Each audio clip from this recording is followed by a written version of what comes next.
शिबू नाम का एक गरीब आदमी था जो बहुत ही मेहनती था। जीवन में कुछ बनने का जुनून चरम पर था, लेकिन परिस्थिति ऐसी थी कि वह पीताम्बर सेठ के यहाँ कुछ समय के लिए काम करने पर मजबूर था। राधिका, थोड़ा जल्दी करो, देर हो रही है। बस हो गया जी।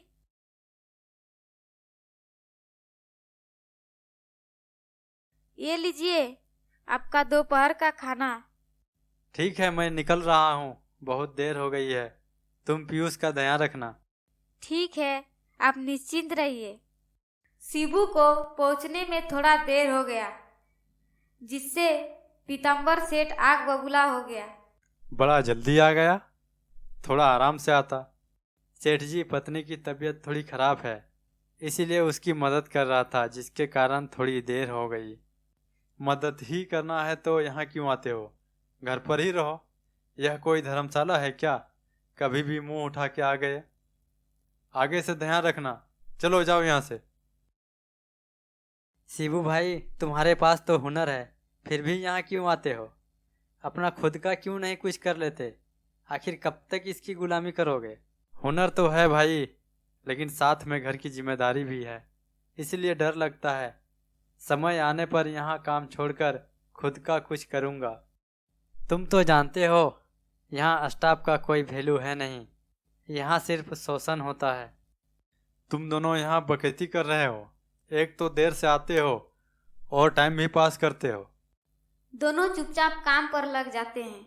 पीताम्बर सेठ एक ऐसा व्यक्ति था जो अपने यहाँ काम करने वालों की मजबूरी का फायदा उठाता था। देर रात तक काम कराना, कभी छुट्टी नहीं देना, बेवजह डांट लगाना। वह अपने स्टाफ को डरा धमका कर रखता था।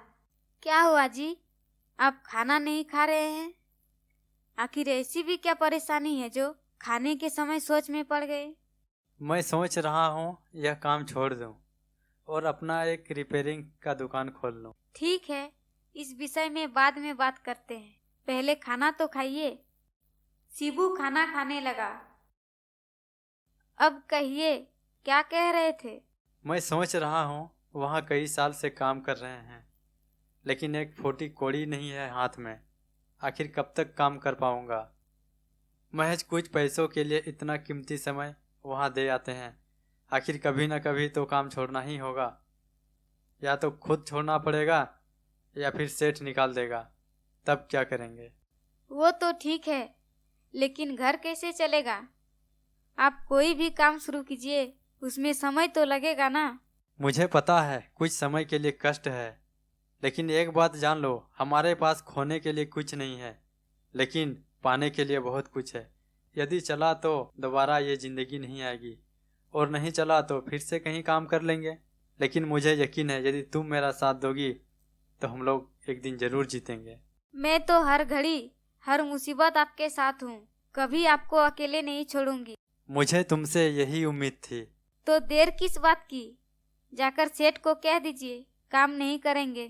ऐसे नहीं, पहले अपनी मजदूरी लेना है, इसके बाद कहना है, क्योंकि मैं उसे और उसके नियत को अच्छे से जानता हूँ। वो मेरा पैसा खा जाएगा, पहले भी कईयों के साथ ऐसा कर चुका है। शिबू ने ऐसा ही किया। सेठ के पास गया और कहा, सेठ जी, मुझे पैसों की बहुत आवश्यकता है, जो भी मेरी मजदूरी बन रही है दे दीजिए। अभी मेरे पास 1 रुपया नहीं है, बाद में ले लेना, अभी तुम काम पे जाओ। सेठ जी, मुझे पैसों की बहुत आवश्यकता है, मुझे चाहिए। ठीक है, अभी आधे पैसे दे देता हूँ, आधे बाद में ले लेना। आधे से नहीं होगा सेठ जी, मुझे पूरे पैसे चाहिए। शिबू के जिद करने पर सेठ ने उसे पैसे दे दिए। सेठ यह जानता था कि शिबू मेहनती है, गुस्से से कहीं काम ना छोड़ दे, इसी डर से पैसे दे दिए। लेकिन हुआ वही जिसका डर था। पैसे लेने के बाद, सेठ जी, मैं यहाँ काम नहीं कर पाऊंगा। मुझे पहले से पता था, जब तुम पैसों के लिए जिद पर अड़े थे। मैं यहाँ गाय बैल नहीं चराता, दिन भर आदमी ही चराता हूँ। तो क्या हुआ, चरवाहा का काम ही तो किए हैं। कोई गाय बैल चराता है, आप आदमी चराते हैं, दोनों में कोई फर्क थोड़ी है। इसके लिए आपको पुरस्कार चाहिए क्या? इस तरह से धोखा देते हो, इसलिए तुम्हारा ये हाल है। हमेशा ऐसे ही रहोगे, बीमारी से घिरे रहोगे, कभी तरक्की नहीं होगी। धोखा? कौन सा धोखा? क्या ज़्यादा पैसे ले लिए हैं क्या? कुछ चोरी करके जा रहा हूँ। अभी भी 3 दिन की मजदूरी मेरी बाकी है। धोखा नहीं तो क्या है, झूठ बोलकर पैसे ले लिए और अचानक इस तरह से काम छोड़ दिया। मुझे यहाँ काम नहीं करना है, इसलिए मैं जा रहा हूँ। इसमें धोखा कैसा? आपने कभी सोचा है इतने सारे स्टाफ को बीच में काम से निकाल दिए? वो क्या था, वो भी बिना किसी कारण, और उनकी मजदूरी भी डकार गए। चलो जाओ यहाँ से, तुम कभी तरक्की नहीं करोगे। सुनिए ना सेठ जी, मोची के शराब से गाय बैल नहीं मरते। इसके बाद शिबू आ जाता है और कुछ दिन बाद गाड़ी रिपेयरिंग की दुकान खोल देता है। अपनी मेहनत और ईमानदारी के दम पर वह काफी तरक्की करने लगा और एक दिन वह पीताम्बर सेठ से भी बड़ा व्यापारी बन गया। और इस तरह तरक्की कर गरीब शिबू ने अमीर सेठ के मुंह पर तमाचा जड़ा। दोस्तों, एक बात याद रखना, लाखों की गुलामी करने से कहीं बेहतर है खुद का छोटा सा स्टार्टअप। यदि कोई डर आपको सता रही है तो उसे तुरंत अपने दिमाग से निकाल फेंकिए और लग जाइए अपने काम पे पूरे जुनून के साथ। फिर देखिए कामयाबी आपकी कदम चूमेगी।